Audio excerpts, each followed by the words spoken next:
तुम्हारे लिए अपने माँ बाप तक को छोड़ दिया यार। अब ज़रार की हर चीज में महक की चॉइस हो गई। मेरा दिल टूटे दुखे। तुम्हारे टूटे हुए दिल की कैफियत समझ रही हूँ मैं।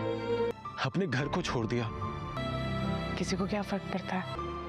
अपनी किसी आदत को छोड़ा, तुमने मेरे लिए क्या छोड़ा? Next week you are going to Middle East.